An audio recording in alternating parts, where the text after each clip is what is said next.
السلام علیکم ورحمۃ اللہ وبرکاتہ۔ محترم سامعین و ناظرین، IIH Kandivali Islamic information house کے چینل کے ذریعے جمعہ کے خطبات، علماء کے بیانات، دروس اور حمد و نعت پیش کیے جاتے ہیں، لہذا آپ اس چینل سے جڑیے اور اس چینل کو سبسکرائب کرنا ہرگز نہ بھولیں تاکہ آپ تک ہماری پیش کردہ دینی و دنیاوی خدمات مسلسل پہنچتے رہیں۔ السلام علیکم ورحمۃ اللہ وبرکاتہ۔ الحمدللہ رب العالمین والصلاة والسلام علی سید الانبیاء والمرسلین وعلی آلہ وصحبہ اجمعین، اما بعد۔ محترم سامعین اور ناظرین، آج کی نشست کا عنوان ہے عرفہ کے روزے کی فضیلت۔ روزہ شریعت اسلامیہ نے اللہ سے قریب ہو جانے کے لیے اور اللہ کا محبوب ہو جانے کے لیے ایک عظیم عبادت قرار دیا ہے، اور پیارے نبی صلی اللہ علیہ وسلم نے روزہ رکھ کر اور امت کو روزہ رکھنے کی باضابطہ باقاعدہ تاکید فرمائی ہے۔ عام روزے کی فضیلت تو یہ ہے کہ انسان یوں ہی خوشی میں اگر اللہ کے لیے روزہ رکھتا ہے تو عام روزے کی تو فضیلت یہ ہے کہ پیارے نبی صلی اللہ علیہ وسلم نے ارشاد فرمایا، بخاری اور مسلم کی روایت ہے کہ اللہ تبارک و تعالیٰ اس ایک روزہ رکھنے کی وجہ سے اس بندے سے اتنا خوش ہوتا ہے کہ جہنم سے 70 سال کی مسافت کے لیے اس کو دور کر دیتا ہے۔ یہ عام روزے کی فضیلت ہے۔ تو بعض ایسے خصوصی روزے ہیں جن کو خود اللہ کے نبی صلی اللہ علیہ وسلم نے رکھا ہے اور اپنے امت کو رکھنے کی تاکید فرمائی ہے۔ جیسے آپ سوموار اور جمعرات کا روزہ دیکھیں، آپ صلی اللہ علیہ وسلم سے پوچھا گیا کہ آپ ہر سوموار جمعرات کا روزہ کیوں رکھتے ہیں؟ پیارے نبی صلی اللہ علیہ وسلم نے ارشاد فرمایا کہ سوموار کو میری ولادت ہوئی اور جمعرات کو بندوں کے اعمال اللہ کی بارگاہ میں پیش کیے جاتے ہیں، اور میں یہ خواہش رکھتا ہوں، میں یہ چاہتا ہوں کہ اللہ کی بارگاہ میں جب میرا نام اعمال پیش کیا جائے تو میں اس وقت روزے سے ہوں۔ تو گویا اللہ کے سامنے نام اعمال حاضر ہو یا قیامت کے روز ہم خود حاضر ہوں، تو روزہ ایک ایسی عظیم عبادت ہے جو اللہ کو خوش کرنے کے لیے کافی ہے۔ اسی طرح آپ دیکھیں، آپ صلی اللہ علیہ وسلم ایام 20 کے روزے ہر مہینے رکھا کرتے تھے۔ پھر اور بھی خصوصی روزے ہیں جن کی تاکید پیارے نبی صلی اللہ علیہ وسلم نے فرمائی، جیسے یوم عاشورہ کا روزہ، یا اسی طرح اب 2 دن کے بعد جو ہم رکھیں گے انشاءاللہ یوم عرفہ کا روزہ۔ آئیے دیکھیں کہ عرفہ کے روزے کی کیا فضیلت ہے۔ ابو قتادہ رضی اللہ تعالی عنہ، مسلم شریف کی روایت ہے، وہ کہتے ہیں کہ پیارے نبی صلی اللہ علیہ وسلم سے سوال کیا گیا، سئل رسول اللہ صلی اللہ علیہ وسلم عن صوم یوم عرفہ، عرفہ کے روزے کے تعلق سے پوچھا گیا، تو پیارے نبی صلی اللہ علیہ وسلم نے ارشاد فرمایا، یکفر السنۃ الماضیہ والباقیہ، کہ یہ عرفہ کا روزہ 2 سال کے گناہوں کا کفارہ ہے، یعنی بندہ ایک روزہ رکھتا ہے، اللہ اس کے 2 سال کے گناہ بخش دیتا ہے۔ کتنے بڑی عظیم عبادت ہے۔ اسی طرح اللہ کے نبی نے فرمایا، اللہ صلی اللہ علیہ وسلم نے، احتسب علی اللہ تعالی ان یکفر السنۃ التي قبلہ او بعدہ، کہ اللہ کے نبی صلی اللہ علیہ وسلم نے فرمایا کہ عرفہ کا ایک روزہ گزرے ہوئے 1 سال کے گناہوں کا کفارہ ہے، گزرے ہوئے 1 سال کے گناہ اللہ معاف کرتا ہے اور جاری شدہ سال کے گناہ بھی معاف کر دیتا ہے۔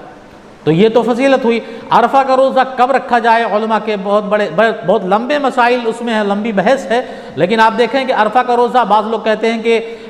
عرفہ یہ تو عرفات، میدان عرفات ہے جو مکہ میں موجود ہے، اور اس دن حاجی عرفات کے میدان میں اکٹھا ہوتے ہیں، لیکن ان کے لیے روزہ رکھنا جائز نہیں ہے، تو اس دن غیر حاجی کو روزہ رکھنا ہے عرفہ کے روزے سے، وہی عرفات کے میدان میں جس دن حاجی اکٹھا ہو وہی دن مراد ہے۔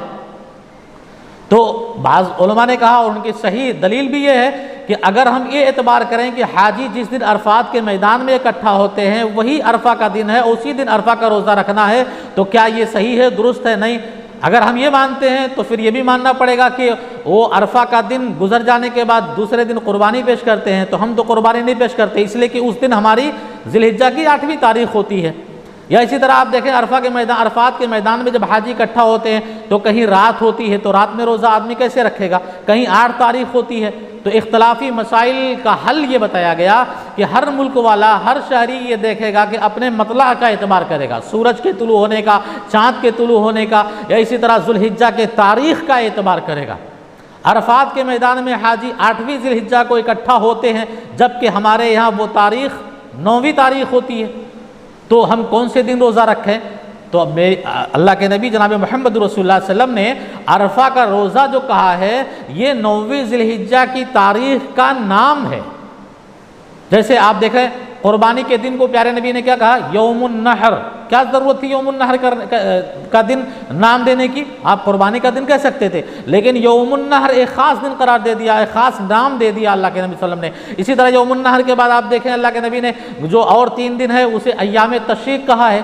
تو ایام تشریق ایک نام ہے قربانی کے بعد کے 3 دنوں کا۔ اسی طرح یوم عرفہ ایک نام اللہ کے رسول صلی اللہ علیہ وسلم نے دیا ہے، دراصل مراد ذوالحجہ کی 9ویں تاریخ ہی ہے، اور 9ویں تاریخ کو ہی ہمیں روزہ رکھنا ہے۔ اس چیز کا بہت سارے علماء کا اس میں اختلاف رہا ہے، اور بہت سارے علماء تو یہ رائے اور یہ مطابقت بھی پیش کرتے ہیں کہ اگر کوئی شخص 8ویں تاریخ کا بھی روزہ رکھتا ہے اور 9ویں ذی الحجہ کا بھی روزہ رکھتا ہے، 2 روزہ، تو یہ اور اچھی بات ہے اس کی فضیلت کے لیے۔ لیکن اگر کوئی شخص یہ سمجھ کے 8ویں تاریخ کو روزہ رکھتا ہے کہ یہی عرفہ کا روزہ ہے، تو یہ غلط۔